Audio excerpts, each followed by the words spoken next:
చక్రాల్లో కూడా వ్యత్యాసం కనిపిస్తుంది.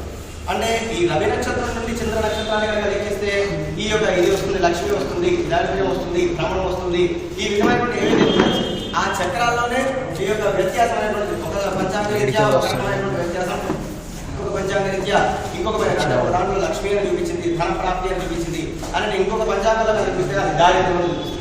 అంటే అదే నక్షత్రం, అదే లగ్నం, అదే దినప్పుడు ఈ రవికి అదే దూరం కలిగినప్పుడు ఇవి ఎందుకు ఈ విధమైనటువంటి మార్పు వస్తున్నాయి? ఒకరు కాలానుభవం చెప్పినటువంటి దాన్ని కనుక అవలంబించి చెప్పడం జరిగితే ఇంకో గ్రంథాలు తీసుకున్నారు. అయితే ఈ గ్రంథాల్లో అన్నింటిలో కూడా ముఖ్యంగా ఏది ప్రామాణికంగా తీసుకోవాలి అనేటువంటి విషయంలోకి వచ్చేసరికి మనం చాలా వరకు ఫెయిల్ అవుతున్నాం అనేటువంటి తెలుస్తుంది. ఎందుకంటే యద్యదాచరతి శ్రేష్ఠ తత్ దేవేతో జన స యత్ప్రమాణం కురుతే లోకస్తదన వర్తతే. యత్ ఆచరతి శ్రేష్ఠ, శ్రేష్ఠుడు అయినటువంటి వాడు, శ్రేష్ఠుడిని అని అనుకునేటువంటి వాడు కాదండి, శ్రేష్ఠుడు అయినటువంటి వాడు లేదా శ్రేష్ఠ ధర్మం కానీ అది ఎలా శ్రేష్టమవుతుంది? సర్వజన సమ్మతమైనప్పుడే అది శ్రేష్టమవుతుంది. ఏదైనా ఒక ధర్మం కానీ, ఒక మతం కానీ, ఒక అంశం కానీ సర్వజన సమ్మతమైనప్పుడే అది శ్రేష్టమవుతుంది. ఆ శ్రేష్టమైనటువంటి యొక్క అంశం ఏదైతే ఉందో, అయితే ఆచరణి శ్రేష్ఠ, వాడు ఆ విధమైనటువంటి యొక్క వ్యక్తి కనుక అది ఆచరిస్తున్నాడు అని అంటే ఏమవుతుంది? ఆచరణి శ్రేష్ఠ తత్త దేవేదో జన తత్తదు ఇవా ఇతర జన. ఈ ఇతరుడైనటువంటి యొక్క జనులందరూ కూడా ఏం చేస్తారట? వీళ్ళు పంచాంగాలు చూడరు, తర్వాత గ్రంథాలు చూడరు, ముహూర్త మాత్రణమో, ముహూర్త చింతామణమో, ముహూర్త తర్పణమో, లేదంటే ఈ బృహజ్జాతకమో, బృహత్ పరాశర హోరాశాస్త్రం అని చూడరు. ఇవన్నీ కలగలిగినటువంటి యొక్క విద్వన్ మహాజనుడు ఎవరైతే ఉన్నారో, శ్రేష్ఠుడైనటువంటి వ్యక్తి ఎవరైతే ఉన్నారో, ఆ వ్యక్తిని చూసి వీళ్ళందరూ కూడా అవలంబించడం జరుగుతుంది. అందుకనే యథా రాజా తథా ప్రజ అనేటువంటి, రాజు ఏ విధంగా అయితే ఉంటాడో రాజ్యంలో ఉన్నటువంటి ప్రజలు కూడా అదే విధంగా ఉంటారనేటువంటి చెప్పడానికి ఇది రామాయణంలో రాముడి యొక్క గుణగణాల ద్వారా ఆ రాజ్యంలో ఉన్నటువంటి ప్రజలందరూ కూడా ఆచరించేటువంటి విధి విధానాల అనుగుణంగా చెప్పినటువంటి యొక్క శ్లోకం అన్నమాట.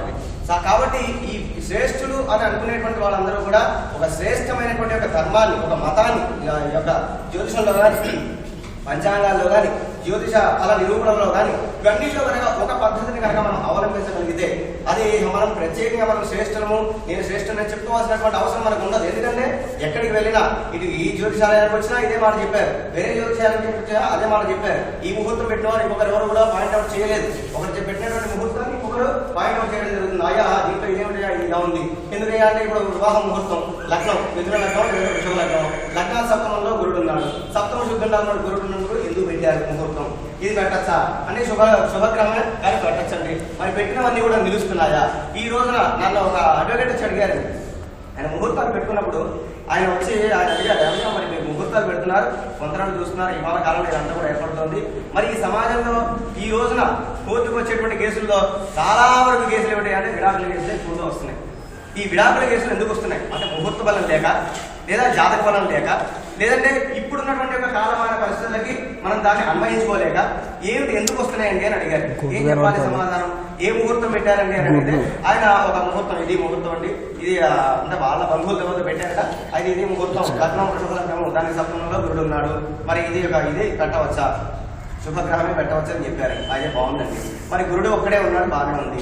అదే కనుక గురుడు మామూలు ఒకే స్థితి, రుజుమార్గమే ఎప్పటికీ ఉండదు కదా, వక్రగతి కూడా ఉంటుంది. ఆ వక్రగతి ఉన్నప్పుడు మరి అదే సప్తమంలో ఉన్నటువంటి గురుడు అదే వక్రగతి చెందినప్పుడు, మరి వక్రగతి ఉన్నప్పుడు వక్రగతి అనే ఒక గతి మారినప్పుడు దాని ఫలం కూడా మారాలిగా. మళ్ళీ ఫలం మారుతుందా అంటే ఫలము మారట్లేదు, మారుతుందని అంటే మారట్లేదని నిర్ణయం చేస్తున్నారా, మారుతుందని నిర్ణయం చేస్తున్నారా? అయితే శుభగ్రహమే అంటున్నారు. శుభగ్రహం వక్రగతి చెందినప్పుడు ఎలా ఉండాలి, అదే కనుక పాపగ్రహం వక్రగతి చెందినప్పుడు అది శుభలక్షణమైనటువంటి యొక్క శుభ ఫలితాలు ఇస్తుందనేటువంటివి కొన్ని గ్రంథాలు ఇస్తున్నాయి. ఈ విధంగా తర్వాత ఇంకొకటి ఈ యొక్క కర్తరి వచ్చేసరికి పాపకర్తరి, తర్వాత మహాపాపకర్తరి అని రెండు రకాలు. ఒకటి ఏంటంటే ఈ కర్తరుల విషయంలో పాపగ్రహాలు లగ్నానికి కానీ, సప్తమానికి కానీ, లేదంటే ఏదైతే భావానికి పాపగ్రహ కర్తరి కానీ, లేదంటే శుభగ్రహ కర్తరి కానీ పడితే సంబంధమైనటువంటి ఫలితాలని కానీ వ్యతిరేకంగా ఉంటాయని, అదే శుభగ్రహం కనుక పడితే అది ఉన్నతమైనటువంటి దృష్టికి వెళ్తుంది అని. అయితే ఈ కర్తరి విషయాల్లో పాపగ్రహాలంటే మనకు అందరికీ తెలిసినటువంటిది. కానీ ఈ పాపగ్రహాల్లో అటు ఇటు కానటువంటి వ్యక్తులు ఉన్నారు, కొన్ని గ్రహాలు ఉన్నాయి. ఏమిటి? రాహు కేతువులు ఉన్నారు, లగ్నం ఉంది, లగ్నాత ద్వాదశంలో రవి ఉన్నాడు. అది 2009వ సంవత్సరం జూన్ 3వ తారీఖు నాటి ముహూర్తం అనేది. అది లగ్నము మిథున లగ్నము, లగ్నాతు ఏ స్థానంలో రవి, తర్వాత ద్వితీయ స్థానంలో రాహు ఉన్నాడండి. ఆ రాహు తర్వాత అస్తమంలో కేతు. భాగ్యంలో కేతు ఉన్నాడు. ఈ విధమైనటువంటి లగ్నానికి పాపకర్తరి అనేటువంటి మామూలుగా 2 పాపగ్రహాలు ఉన్నటువంటి కర్తరి అయితే మహాపాపకర్తరి వచ్చేసరికి ఏమవుతుందంటే ద్వాదశంలో ఉన్నటువంటి యొక్క పాపగ్రహం ఉండి తృతీయంలో కనుక వక్రగతి కలిగినటువంటి యొక్క గ్రహం ఉంటే మహాపాపకర్తరి అవుతుంది. మామూలు కర్తరి అంటే అటు పాపగ్రహం ఉంటే అది కర్తరి అవుతుంది. అయితే ఆ విధమైనటువంటి యొక్క కర్తరిలో ఉన్నటువంటి ముహూర్తాలను కూడా ఇవ్వడం జరిగింది.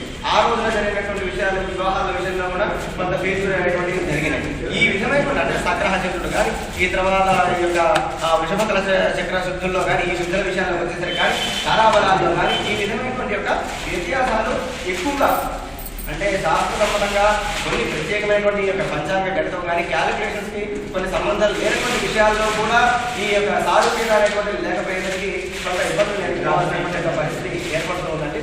సో అవి ఒకటి పరిగణించాల్సినటువంటి విషయం ఇదేనా ఉంది. కాబట్టి ఇదంతా కూడా ఏంటంటే ఈ ముహూర్తాల విషయంలోనే కానీ జ్యోతిష ఫల విషయంలోనే కానీ ఒక త్రాటిపైకి వచ్చినట్టుగా మనం కనుక చేయగలిగితే అది భవిష్యత్తులో ఉన్నతమైనటువంటి ఒక ఫలితాన్ని కాకుండా అంటే ఒక నమ్మకం అనేటువంటిది ఎలా ఏర్పడుతుందంటే శాస్త్రీయం అని తెలిసినప్పుడే. అంటే ఫర్ ఎగ్జాంపుల్ అనుభవం వచ్చిన మార్పులు ఉన్నాయి.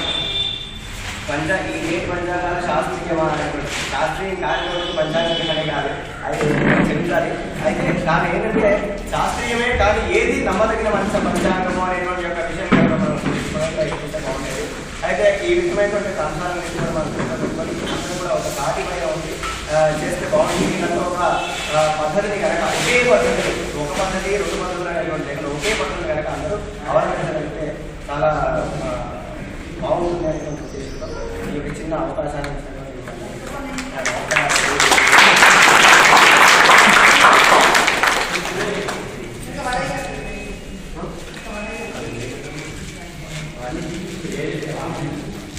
బాగా చూపించిందని వాడి వాడి చేద్దాము. ఏది కొత్తగా మనకి చెప్పారు రాబోయే పంచాంగాలు పంచాంగ ఐక్యవేదిక ప్రింట్ చేసే పంచాంగాలు. ఎందుకంటే పిక్ అని చెప్పి పెడదామన్నారు. వస్తుంది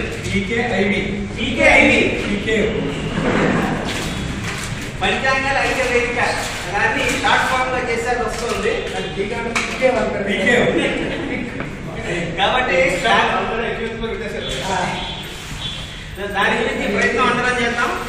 అయితే ఈ పంచాంగాల గణితం జాతక చక్రాల మీద మనం మాట్లాడుకుంటున్నప్పుడు మనకి వినిపించే అంశం అయినాంశం ఏది తీసుకోవాలి, ఎలా తీసుకోవాలి, ఇక్నాస చెప్పారు అవన్నీ టెక్నికల్ మాటలు.